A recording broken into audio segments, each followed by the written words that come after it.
fine about what happened when the mind turns against itself. There comes a moment in every person's life when the mind stops feeling like a home and starts feeling like a haunted hallway. You walk through every memory, every mistake, every possibility that never happened, and the echoes follow you like shadows with teeth. You try to shake them off, but the more you fight them, the louder they become. This is the trap of overthinking, a war fought in silence, a war that no one else sees. Most people think overthinking is a sign of caution or intelligence, but the truth is harsher. Overthinking is a thief. It steals your peace, it steals your sleep, it steals your future. And if you let it grow, it will steal your identity too. You start doubting yourself, doubting your decisions, doubting your worth, and little by little your confidence drains away like water leaking from a cracked cup. And the deepest cuts of overthinking come from betrayal, betrayal from others and betrayal from yourself. The nights when you lie awake replaying conversations, wondering what you said wrong, wondering why someone left, why someone lied, why someone hurt you when you never planned to hurt them. Yet the ancient Stoics saw through this fog. They believed that suffering is never created by events themselves, but by the stories we keep telling ourselves. As the storm rises inside you, you start to understand why Marcus Aurelius warned himself to guard his mind like a fortress. Because once your thoughts slip out of discipline, they become the enemy at your gates, and you feel that chaos breaking through, pulling you into a spiral you can't escape. But tonight, right here, right now, we walk through that spiral together. We break it, we bend it, we rewrite it, because the Stoics left behind 5 rules powerful enough to destroy overthinking forever. Rules forged through battle, heartbreak, loss, and the ultimate challenge of mastering the mind. So breathe in gently, let your shoulders drop, let your mind loosen, because the first rule is rising, and once you learn it, your mind will never be the same again. Overthinking begins the same way storms do, with a small shift in the wind, a tiny spark that grows into a wildfire because no one stopped it early. One comment, one message, one mistake, one unexpected moment, and suddenly your mind is replaying possibilities like a broken radio stuck between stations. But the Stoics built their first rule to snap this spiral instantly: control what you can carry, release what you cannot. Epictetus, once a slave with nothing but his mind intact, taught that freedom begins when you understand what is yours and what is never yours. Yet most of us spend our lives gripping things we can never control: someone's opinion of us, the future we cannot predict, the past we cannot rewrite, the emotions of people who don't even think about us anymore. We hold them tightly until our mental fingers bleed, and then we wonder why we feel exhausted. Picture this moment: you receive a message that sounds cold, distant, different. Instantly your mind fires up. Did I do something wrong? Are they mad? Are they losing interest? And your brain begins writing its own horror story even though no evidence exists. This is the mind trying to control shadows, and shadows cannot be controlled. The Stoics gave a weapon for this exact moment, a question sharper than steel: is this within my control or not? When you whisper this question to yourself, the spiral breaks, the fog thins, and your thoughts fall quiet like soldiers receiving an order they cannot disobey. When betrayal hits you, this rule becomes even more powerful, because betrayal forces your mind into loops, searching for reasons, explanations, closure that may never come. But the painful truth is this: you cannot control why someone lied, why someone left, why someone broke a promise they once swore they meant. The only thing you can control is how you rise afterward, how you rebuild, how you speak to yourself when no one else is watching. Control what you can carry, release what you cannot. Every time you follow this rule, one chain of overthinking snaps, and a small part of you becomes free again. Overthinking never comes from the moment itself, it comes from the story you attach to the moment. The Stoics knew this well. They believed that humans suffer more from imagination than reality. And they were right. Your mind does not torment you with what happened, it torments you with what you think it means. Imagine a friend walking past you without saying hello. The moment is simple, quick, small. Yet your mind might twist it into 100 stories. Did I offend them? Did someone tell them something about me? Are they avoiding me? Do they not care anymore? Suddenly a tiny moment becomes a hurricane because the story grew heavier than the truth. Marcus Aurelius trained himself to break these illusions by questioning the story itself. He would ask, what else could this mean? And this single question is a weapon against your own mind. because the moment your story is challenged, your overthinking loses oxygen and begins to die. When betrayal enters the picture, this rule becomes even more brutal but more necessary. Your mind tries to make betrayal a reflection of your worth. You tell yourself they used you because you were naive or they left because you were not enough. But that is the story, not the truth. The truth is that someone else's character is never your responsibility, and their choice has nothing to do with your value. Once you start questioning your own narrative, you take a step outside your mind. You become the watcher instead of the prisoner. And the watcher never overthinks. The watcher observes, understands, reframes, and keeps moving forward with clarity that cannot be shaken. The mind loves running into the past and sprinting into the future, yet it rarely wants to sit still in the present because the present is quiet, the present has no drama, no what-ifs, no imaginary disasters, and overthinking feeds on noise, not silence. Seneca warned that anxiety is created by those who live in the future, regret is created by those who live in the past, but peace belongs to those who live in the now. The present moment is the only place where life actually exists, yet the mind resists it like a wild horse fighting a rope. Picture yourself lying awake at night. The room is dark, the air is quiet, but your mind is loud, replaying conversations you wish went differently, imagining scenarios that will never happen, constructing arguments you will never need. You are physically here, but mentally scattered across 1,000 imaginary worlds. The Stoics created grounding rituals to bring the mind home. Feel your breath, feel your heartbeat, feel the weight of your body. Remind yourself that nothing is happening right now except your thoughts, and thoughts are not reality. They are only clouds passing through your inner sky. Anchoring yourself to the present moment is not running from your mind, it is reclaiming it, because once you return to the now, overthinking loses its battlefield. It cannot survive where reality is stronger than imagination. Acceptance is one of the hardest Stoic rules because most people misunderstand it.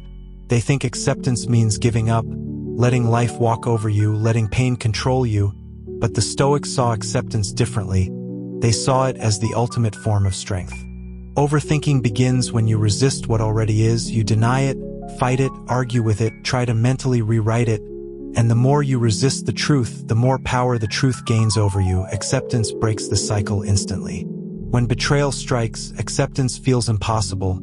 How do you accept that someone you trusted hurt you? How do you accept that promises shattered, that love faded, that loyalty broke? Yet the Stoics teach that acceptance is not agreeing with what happened. It is acknowledging that it happened and freeing yourself from the chains of denial that keep you locked in mental misery. Acceptance is the moment you stop trying to repaint the past and start building the future. The moment you say this happened, but it will not define me. This moment becomes a turning point. The moment your overthinking loses one of its strongest weapons, resistance. Overthinking traps you in a loop where nothing changes because nothing moves. The mind keeps spinning the same worries, the same fears, the same possibilities over and over. But the Stoics understood something most people never realize. Action is the antidote to mental chaos. Seneca warned that we suffer more while staying still than while moving forward, because the mind attacks when it has empty space to fill. Think about how many times you have sat on your bed replaying a decision instead of taking one step toward resolving it. How many times you delayed a conversation and created a storm that only existed inside your imagination. How many times you let fear freeze you until your thoughts became louder than your courage. Action creates clarity. Movement breaks the illusion. When you take even the smallest physical step, your mind shifts from imagination to reality, from fear to momentum, from spiraling to grounded. The Stoics believed that a person who takes action, even imperfect action, holds power that an overthinker never will. And this is where betrayal becomes the teacher rather than the destroyer. After betrayal, most people freeze, they pause their lives, they sink into questions that have no answers. But the Stoics would say stand up, move, build, create, walk forward even with shaking hands, because action is not about confidence, action creates confidence. Every small step you take is a message to your mind that you are not trapped, you are not helpless, you are not a victim of your own thoughts. The moment you move, the storm loses control over you, and you begin to master the very thing that once mastered you. By now you understand that overthinking is not a single enemy. It is an army of illusions built through years of conditioning, expectation, wounds, and memories you never healed. But the Stoics offer something deeper than rules. They offer a new lens, a new way of seeing the world that dissolves overthinking from its core. Your mind is not angry with you, it is afraid of repeating the past, afraid of losing control, afraid of being hurt again. This fear creates stories meant to protect you, but instead they suffocate you. The Stoics teach that we cannot trust our first interpretations, that the first reaction is often shaped by fear, ego, or old wounds, so they train themselves to pause, breathe, then reinterpret. Imagine someone suddenly becomes distant with you. The overthinking lens says, I must have done something wrong. They are losing interest, I am not enough. But the Stoic lens says maybe they are tired, maybe they are stressed, maybe their silence has nothing to do with me at all. And suddenly the storm shrinks because you replaced assumptions with possibilities. This shift is not weakness, it is wisdom, because the more flexible your interpretation becomes, the less grip fear has on you, and the less weight your thoughts can throw onto your heart. Once you control your lens, you control your world, and the overthinking that once felt monstrous becomes manageable, even predictable. Overthinking dies when truth becomes louder than imagination, when resilience becomes stronger than fear, when you choose to see clearly instead of dramatically.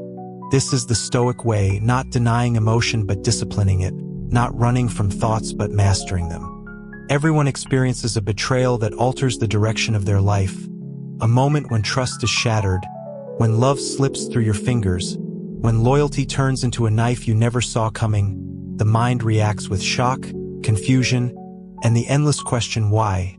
This is when overthinking becomes most dangerous, because betrayal mixes emotion with imagination, and the spiral becomes vicious.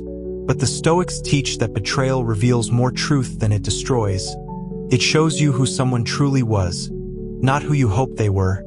It shows you what part of yourself you neglected, tolerated, or ignored. It shows you where your boundaries were weak and where your heart was unguarded. Betrayal exposes reality with a sharp blade, but that blade also cuts away illusions you needed to outgrow. Your mind tries to create stories to protect you. Maybe I was not enough, maybe I should have seen it coming, maybe I deserved it. These thoughts are poison disguised as reflection. The Stoics would say, do not let someone else's character become your self-judgment. Their betrayal is their mirror, not yours. Use betrayal as a forge. Let it harden your discipline, sharpen your awareness, strengthen your emotional armor, not by becoming cold or bitter, but by becoming wise, knowing how to love without losing yourself, how to trust without forgetting your worth, how to walk away without collapsing. Betrayal is not the end. It is the doorway into a stronger version of you. And once your mind stops trying to rewrite the past and starts embracing the lesson, overthinking collapses because there is nothing left to cling to, only growth, only clarity, only the truth. Mastery does not come from being emotionless. It comes from being unshaken, from understanding that thoughts are visitors, not rulers, from recognizing that your mind can create storms, but it can also create peace. The Stoics believed that a person who controls their thoughts controls their destiny, and now you hold the same tools they once used to navigate heartbreak, loss, betrayal, fear, and uncertainty. Think about how far you have come from the first timestamp to this moment. You learn to release what you cannot control, to question the story, not the moment, to live in the present, to accept reality as it is, to take action when fear tells you to freeze. You rewired your lens, you transformed betrayal into wisdom, and now you stand at the edge of a different life, a life where overthinking no longer dictates the rhythm of your days. Mastery is not perfection. Mastery is choosing clarity over chaos, choosing action over paralysis, choosing truth over imagination, choosing peace over the storms you used to feed. You are no longer imprisoned by thoughts that once tore you apart. You are no longer owned by the fear of what might happen. You now understand that your mind is a tool, not a trap. And every time overthinking tries to rise again, you will remember these rules, these lessons, this path, and you will walk it with strength that cannot be taken from you. If you made it here, then hear this clearly: your mind is not broken, you are not weak, you are not doomed to live inside spirals forever. The fact that you listened to this entire journey means you are ready to reclaim your peace, ready to reshape your mindset, ready to walk into life with a clarity most people never reach. Overthinking may visit again, but now you have the armor, the tools, the discipline, and the power to silence it before it steals your sleep, your joy, or your identity. The Stoics would be proud of you because you chose mastery over fear and you chose growth over pain. Now I invite you to share your thoughts in the comments or simply write "done" if you felt this message shift something inside you. Stay connected with Stoic Spark.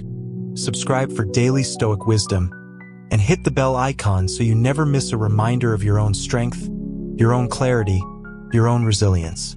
Your journey continues, and I will walk it with you one Stoic lesson at a time.